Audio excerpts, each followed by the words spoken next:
Welcome back everybody to another episode of Gemology for Schmucks. Once again, my name is Peter Nelson and I'm here to tell you everything you need to know about gemstones. Today we're going to continue our little adventure about custom jewelry, and specifically we're going to be talking about wax models. For millennia, lost wax casting has been used by ancient societies, and we still use it today, but our techniques have advanced a little bit. Several thousand years BC, the technology was actually already quite advanced, but today we have wonderful things like CAD, computer-aided design. So what I want to show you today are some specialty shops that I like to call wax libraries. These shops have ready-made wax that you can just go in and look at through all the different styles. If you don't have a specific idea in mind, but you know a general feeling of what you want to go for, you can go and look through these shops and find something that appeals to you. And if you have stones on hand already, you can try and find a wax that will fit your stone.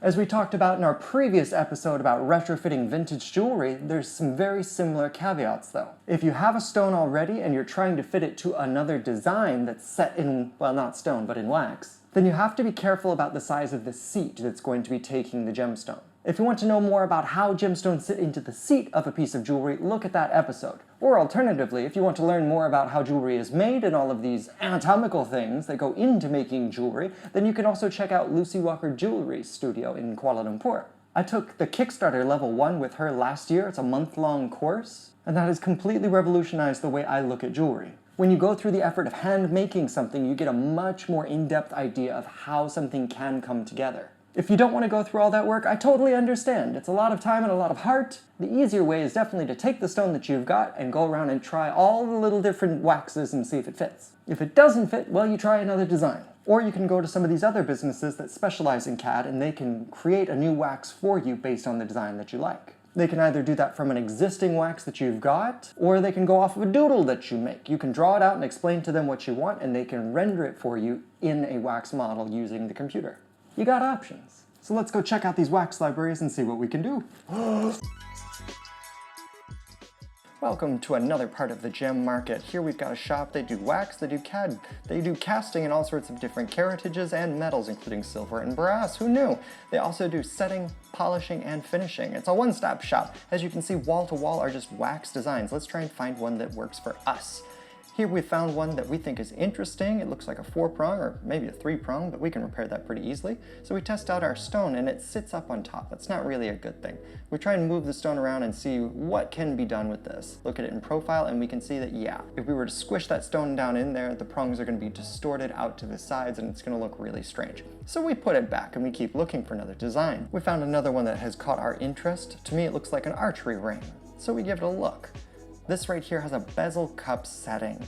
So what we do is we put our stone down in there and we see how well it fits. And the truth is it doesn't fit so well. It definitely fits inside, but as we move our finger down on the bottom side of the setting, we can see that we can move the stone around. And that's not good because it means that the culet of the stone is sticking out the bottom, which would mean that when you wear this ring, it's going to feel like torture.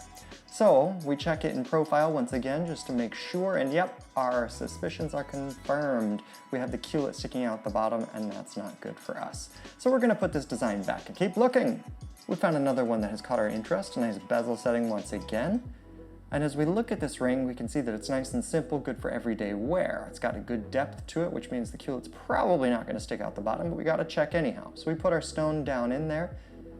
And we can see as we look around the outside that there's plenty of room to set the stone down in. We look at the bottom to make sure that the culet is not sticking out, and we've got plenty of room, even once we have cut the seat and have gotten the stone a little bit deeper down into the setting. Let's keep looking. Let's see what else we can do. Ooh, Celtic-inspired designs. Massively Celtic-inspired designs. As you can tell, I'm a fan. So this one is a 4-prong design. And we put our stone into the setting and see how well it fits. And it looks like it fits pretty well. There's a little bit of space on either side. Let's check it in profile. And we can see that the girdle sticks up above the setting a little bit, but that's okay. Once we carve into the seat a little bit to get the stone down in there, we can set the prongs without much problem. This should look nice and natural once everything is set. So this is a good candidate for us. Look at that, isn't it nice? Just imagine it with silver. Or gold. Let's look at the other setting. This one's pretty wild, but all we need to focus on is that middle area right there. And for us, this is basically just a simple bezel setting, even though the ring is wild.